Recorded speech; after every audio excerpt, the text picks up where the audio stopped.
अस्सलाम वालेकुम। Iran, America और इसराइल जंग का आज 36वां रोज़ है और गुज़श्ता 24 घंटों में ईरान ने बड़े सरप्राइजेस दिए हैं। ईरान ने अपनी फ़ज़ाई हदूद में अमेरिका का फाइटर जेट F-15 मार गिराया है। उसके साथ साथ हुर्मुज़ में A-10 मार गिराया है, जबकि रेस्क्यू ऑपरेशन के लिए आने वाले 2 ब्लैक हॉक हेलीकॉप्टर्स भी ईरान ने डाउन कर दिए हैं और उसके साथ साथ एक MQ-1 रीपर ड्रोन को भी मार गिराने का ईरान दावा कर रहा है। अब सवाल ये पैदा होता है कि डोनाल्ड ट्रंप और पीट हेग्सेथ पिछले कुछ दिनों से मुसलसल ये दावा कर रहे थे कि इस वक्त अमेरिका ईरानी फ़ज़ाई हदूद पर राज कर रहा है और अमेरिका किसी भी वक्त अपने तैयारे अमेरिकी फ़ज़ाई हदूद में भेज सकता है और बड़े आराम से अमेरिकी तैयारे अमेरिकी फ़ज़ाओं पर राज कर सकते हैं। लेकिन अचानक ऐसा क्या हुआ कि ईरान, जिसने अभी तक जंग के 35 दिनों तक ऐसा कुछ नहीं किया था जिससे अंदाज़ा होता कि ईरान के पास इतना पावरफुल एयर डिफेंस सिस्टम मौजूद है कि वो अमेरिकी तैयारों को निशाना बना सकता है। इस पर बहुत से सवालात उठाए जा रहे हैं। दुनिया भर के जो डिफेंस माहिरीन हैं वो इसे बहुत बड़ा सरप्राइज़ करार दे रहे हैं और वो हैरान हैं कि यकायक ईरान के पास ऐसी कौन सी टेक्नोलॉजी आ गई है कि ईरान ने अमेरिकी तैयारों को मार गिराया है। अमेरिकी तैयारों को मार गिराना कोई छोटा वाक़या नहीं है, कोई मामूली वाक़या नहीं है, क्योंकि ये तैयारे बड़े जदीद तैयारे कहलाते हैं। अरबों डॉलर्स अमेरिका इन पर ख़र्च करता है और इनमें ऐसी टेक्नोलॉजी होती है जब किसी भी दुश्मन रेडार में ये दाखिल होते हैं तो फ़ौरन से उस रेडार के सिग्नल्स को ये जहाज़ कैच करते हैं और उस रेडार को तबाह करने की सलाहियत रखते हैं। लेकिन अब ऐसा क्या हुआ कि ये दुश्मन की हदूद में पहुँचे तो इन्होंने रेडार के सिग्नल्स को कैच नहीं किया। इसका मतलब ये है कि कुछ ऐसी टेक्नोलॉजी वहाँ पर मौजूद थी जो ये जदीद तरीन तैयारे भी कैच नहीं कर पाए।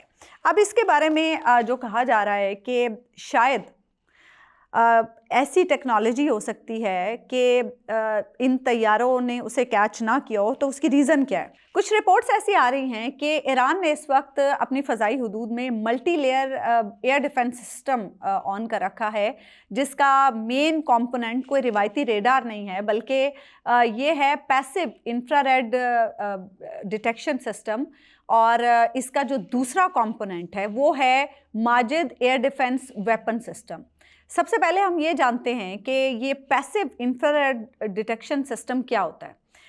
पैसिव इंफ्रारेड डिटेक्शन सिस्टम जो है वो एक ऐसा सिस्टम होता है जो किसी भी ऐसे जहाज़ या ड्रोन या मिज़ाइल जब वो किसी भी हदूद में आता है, किसी भी मुल्क की फ़ज़ाई हदूद में आता है, तो उसके जो हीट सिग्नेचर है उसे कैच करते हुए उसकी मौजूदगी को ट्रैक और डिटेक्ट करता है।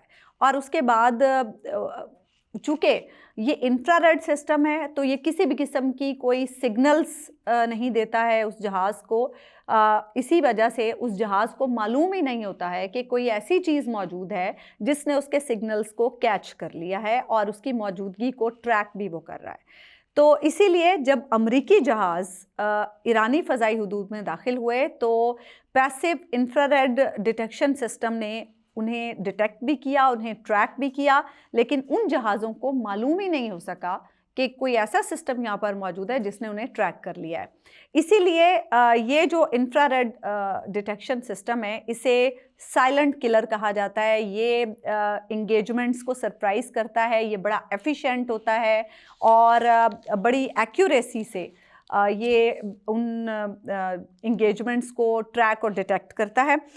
दूसरी बात ये कि इस सिस्टम ने इसको ट्रैक कर लिया, डिटेक्ट कर लिया और फिर जो दूसरा कंपोनेंट है Majid air defence weapon system, उसने बड़ी एक्यूरेसी के साथ इन जहाज़ों को निशाना बनाया और इन्हें मार गिराया। अब ये जो माजिद एयर डिफेंस सिस्टम है ये क्या करता है? ये वो सिस्टम है जो ज़मीन से फ़ज़ा में मार्क करता है और जो नीचे कम ऊंचाई पर उड़ने वाले फाइटर जेट्स होते हैं ये इन्हें बहुत ही एक्यूरेसी के साथ निशाना बनाता है, वो इससे बच ही नहीं सकते।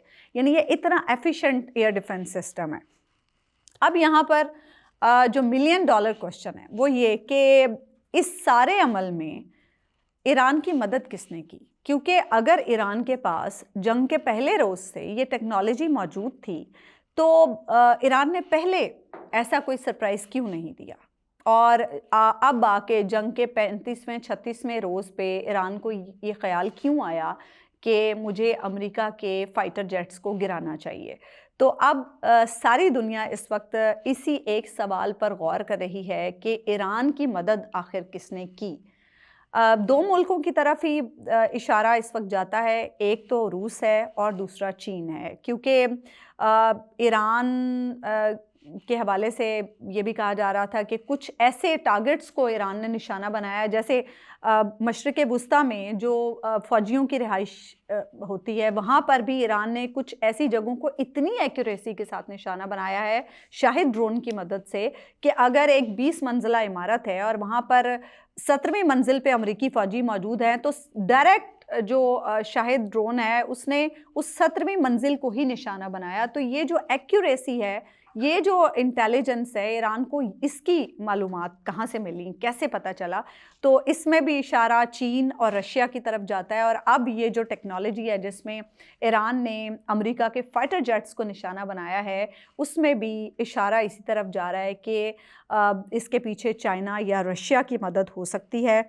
तो अब ऐसे में अब ये सवाल भी उठता है कि अमेरिका के लिए अब कितना मुश्किल होगा कि वो ईरानी फ़ज़ाओं में अपने तैयारों को भेजे, क्योंकि अब तो एक मुश्किल तो खड़ी हो गई अमेरिका के लिए। और फिर ये कि उनके जो तैयारे में 2 लोग सवार थे, एक के बारे में तो ये कंफर्म किया जा रहा है अमेरिकन की जानिब से कि उसे रेस्क्यू कर लिया गया, लेकिन दूसरा जो है जो दूसरा फ़ौजी है उनका, वो अभी भी ईरानी सरज़मीन पर मौजूद है। और ईरानी हुकाम ने उसके लिए इनाम भी का भी ऐलान कर दिया है कि जो उसे पकड़ेगा उसे इनाम दिया जाएगा। और ऐसे में अगर वो फ़ौजी ईरान के हाथ लग जाता है तो फिर अमरीकियों के लिए क्या मुश्किलात पैदा हो सकती हैं, ये भी एक बात है। लेकिन इसमें अब ये देखना होगा कि शाहिद ड्रोन जिसने पहले ही चकरा रखा है अमरीकियों को, उसके साथ जब ये माजिद एयर डिफेंस सिस्टम भी मिल गया है तो ये शाहिद और माजिद मिलकर आने वाले दिनों में डोनाल्ड ट्रंप को और अमेरिका को क्या टफ टाइम देते हैं, और क्या इसके अलावा भी ईरान के पास कुछ और सरप्राइजेज हो सकते हैं। It is yet to be seen. तो देखते हैं कि आगे अमेरिका को ईरान क्या क्या कुछ दिखाता है। हम इंतज़ार करेंगे इस बारे में। मुझे इजाज़त दीजिए। अल्लाह ने के बाद।